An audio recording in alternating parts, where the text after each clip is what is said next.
Hello and welcome. So today we'll be talking a little bit about Boston crime and sort of doing some interesting analyses and focusing in for this week on temporal data.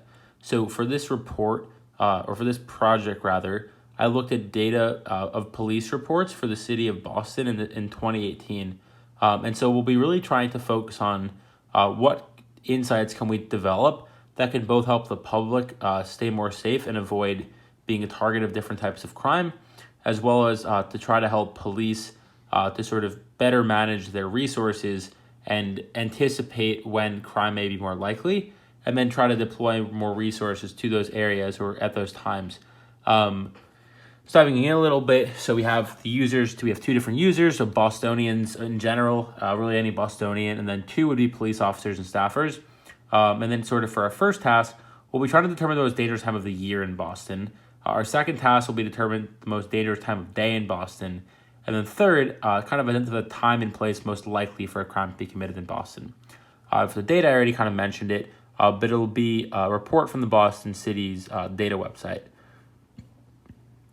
So sort of talking a little bit about our graphs, or idioms rather, we have 5 different graphs. We have one that talks about crime per hour, another that talks about crime per street, one that talks about the frequency by type of crime, by date of year, the crime, and then also by month.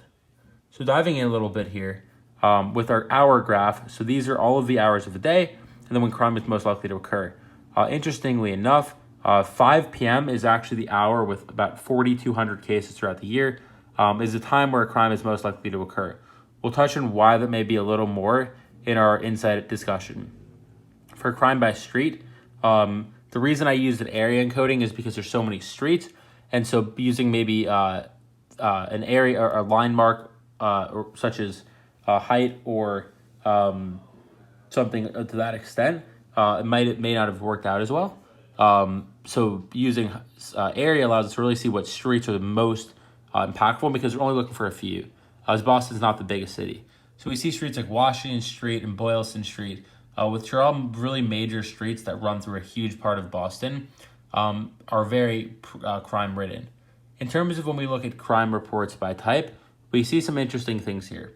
So first of all, we see that motor vehicles are actually the most common thing for police to respond to, which makes some sense.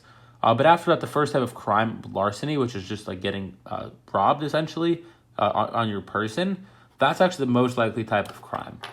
And then we talk about by date of year, it seems to mostly be more towards the summer months.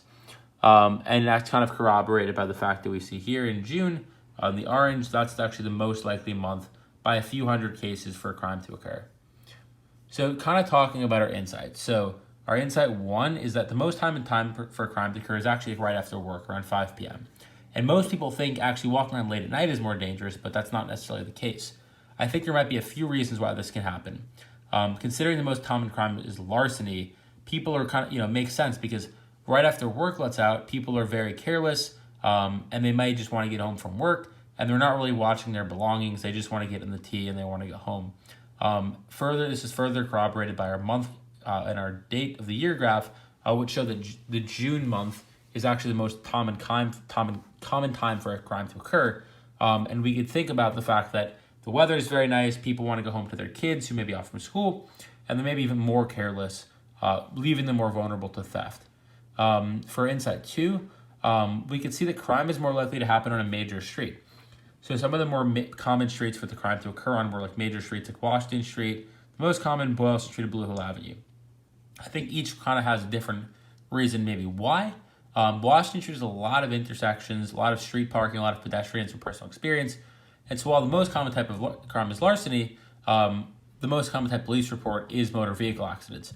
So we could probably assume that many of these motor vehicle accidents are happening on Washington Street, given the unsafety of the road itself.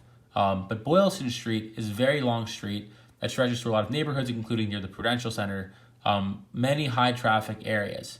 So people are even more susceptible there again to crimes like larceny and other sort of minor crime or other kind of crimes on someone's person, like simple assault, which is the second most likely type of crime. So kind of talking a little bit about our just kind of discussing these a little bit. Is it meaningful? I think the first insight about the time of day is meaningful because it can help people stay more safe and police to better deploy resources in your office buildings.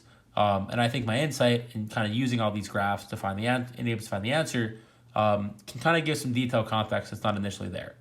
As well, I think I use multiple idioms to illustrate this insight. Is it actionable? Again, it makes people's lives more safe, which is great kind of cause. I don't think it's obvious because most people think walking around at night is actually more safe or is actually more dangerous, and it is based on data. For a second insight about kind of the streets and the areas of the city, not only for those leaving work like in Insight 1, but for those just driving around Boston at any point, they can maybe seek to actually avoid these intersections entirely, which affects people's safety, which is meaningful and important. It does show a deep understanding. I believe my added context from kind of being a resident of Boston for college can kind of give some more understanding than just the raw data alone. Actionable, yeah, it's another kind of area for helping people's safety, which is important. And for cops, they could do a better job of patrolling them or other user. I don't think it's obvious. I think people have an inherent bias that lower income areas have more crime, which isn't always true. Blue Hill Avenue, which is one of the top ones, is in a lower income neighborhood, but most of the other more dangerous streets, like Boylston and Washington Street, are in the middle of the city in very nice neighborhoods. It may kind of show people's that their inherent biases are just really flawed and messed up. And yes, it is based on data. So that's all I have for today, but thank you for listening.